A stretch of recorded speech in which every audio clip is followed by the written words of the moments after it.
I'm making crispy pan-roasted chicken with spaghetti squash and balsamic roasted tomatoes. And we're going to start by roasting our spaghetti squash. Spaghetti squash is a wonderful winter squash that resembles spaghetti once it's cooked, and you'll see after it's cooked. So to roast it, we're just going to split it in half lengthwise. You just want to remove the seeds, and you can do that with a metal spoon. Just pull the seeds and the pulp out of it.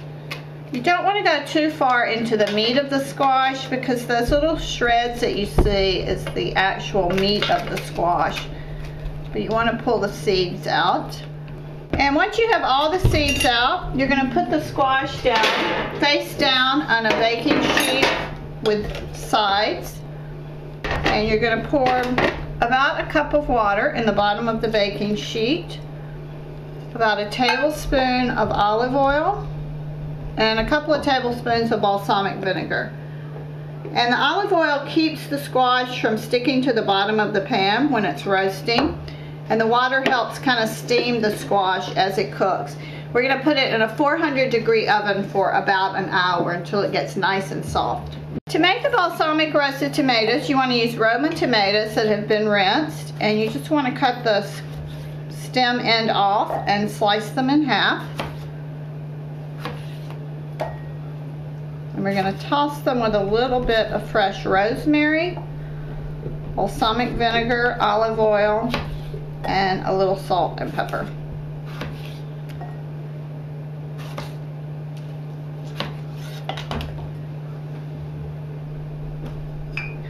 About 2 tablespoons of olive oil and about 2 tablespoons of balsamic vinegar.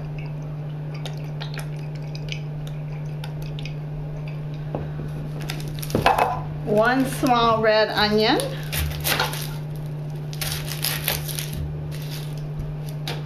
This onion's kind of large, so I'm just going to use about half of it.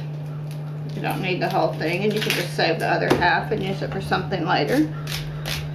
And just cut this into nice thin slices. And that gets tossed with the tomatoes, the oil. I'll put a few sprigs of fresh rosemary in here. That's going to give it a wonderful flavor that's going to go nicely with the chicken that we're going to serve these on later. A little bit of sea salt and freshly ground black pepper. And you just want to toss these in the bowl so that everything gets nicely coated. And they're going to go on a baking sheet with sides and into a hot oven about 400 degrees for about 30 minutes until the tomatoes get nice and soft and the onions get just a little bit crispy. To make the crispy pan roasted chicken, we're going to stuff it under the skin with herbs. You do this by just lifting the skin slightly and making a nice pocket in there. And we're going to use basil and marjoram leaves. And you can just put the basil leaf flat and then sprinkle 5 or 6 marjoram leaves and pull the skin back over the chicken. And then we're going to season our chicken with salt and pepper.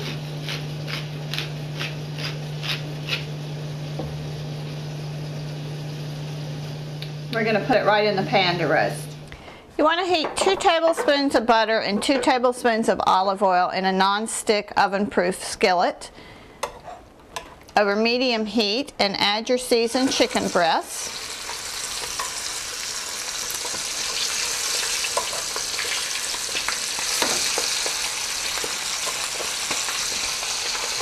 And then you want to reduce your heat to medium-low. The chicken's going to get nice and brown. It's going to cook about 7 or 8 minutes.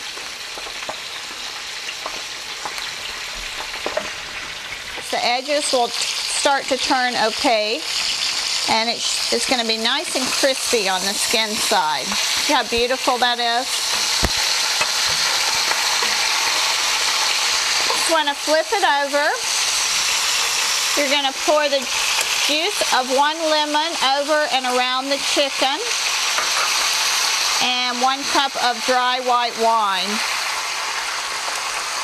And we're going to continue to cook it for about 10 more minutes. Just reduce your heat to medium-low. While the chicken is cooking for the next 10 minutes, you want to spoon the pan liquid and juices over the chicken 3 or 4 times. The recipe I use in the book for this dish uses a boneless chicken breast. I like to often cook it with a bone-in chicken breast. You'll just need to cook it about 8 to 10 minutes longer. If your pan juices are getting a little thick and it needs to continue to cook, just add a little more white wine and continue to spoon the liquid over the chicken breast as they cook. The chicken is ready now. You can tell when it's ready with the juices will run clear when you pierce it with a paring knife in the thickest part. The skin stayed nice and crispy. It's going to be nice and moist on the inside because we spooned it with the pan liquids while it was cooking. And you can see the pan liquid has gotten nice and thick. We're just going to pour that right over the chicken. This makes a wonderful sauce. Our balsamic roasted tomatoes have been cooking for about 35 minutes. You can see the onions are a little crispy and the tomatoes are nice. They've caramelized a little on the bottom from the olive oil and balsamic vinegar. And we're going to serve those right on top of the chicken breast. And this gets served on top of the roasted spaghetti squash and just makes a wonderful meal. The spaghetti squash has been cooking for about an hour now, and you can see that it's soft to the touch. That's just the way you want it to look. It's gotten a little color around the edges, and you can see it's already just falling into shreds. You want to let it cool until it's cool enough to handle, but you still want it to be warm because you're going to mix it with Parmesan cheese.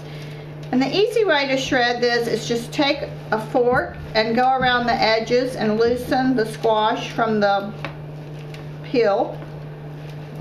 And then we're going to empty it right out into the bowl and continue to shred it. And you can do the same with the other half. It smells wonderful. It has a wonderful rich flavor. And just enough olive oil and vinegar to give it just a little bit of flavor.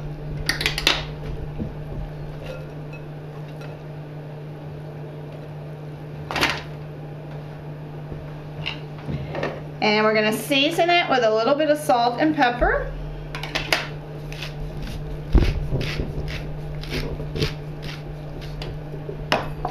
About a cup of grated Parmesan cheese.